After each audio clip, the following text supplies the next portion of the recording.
Bienvenue dans notre temps de prière dont le thème est « Sa fidélité éternelle ».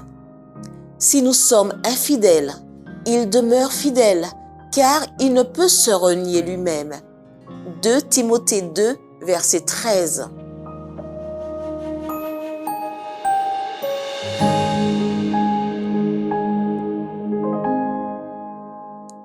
Nous sommes en possession de tout ce que nous pouvons souhaiter pour nous inspirer foi et confiance en Dieu.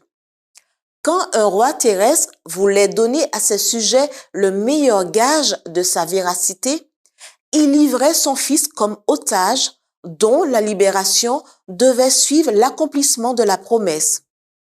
Voyez quel gage de sa fidélité le Père nous a donné pour garantir l'immutabilité de son conseil, quand il a envoyé sur la terre son Fils unique pour y prendre la nature humaine, et cela non seulement pendant la courte durée de sa vie terrestre, car il conserve sa nature dans les parvis célestes, gage éternel de la fidélité de Dieu. Ô profondeur des richesses, de la sagesse et de l'amour de Dieu!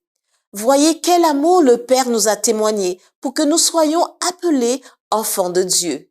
1 Jean 3, verset 1. Dieu est toujours si fidèle à notre égard. Nous le tenons pas pour acquis en manquant de foi en lui.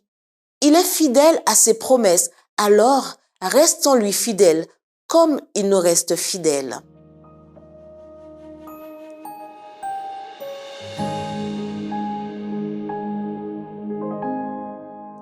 Les questions qui viennent du cœur sont: êtes-vous parfois infidèle à Dieu? Vous arrive-t-il de vaciller dans votre confiance en Dieu?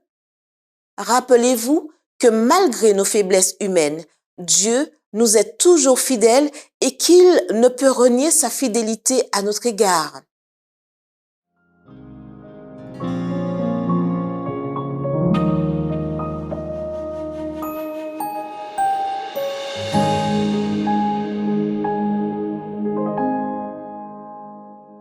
Priez pour l'effusion du Saint-Esprit dans nos vies, afin que nous puissions lui rester fidèles.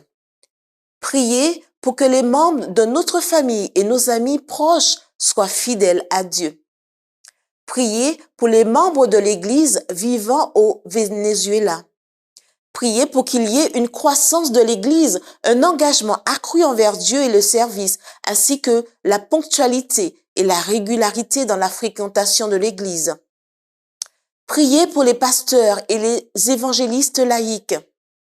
Priez pour les membres de notre Église, en particulier pour les campagnes d'évangélisation régionale au Mexique, en Colombie, au Venezuela et dans les régions francophones, afin que l'Esprit de Dieu les accompagne.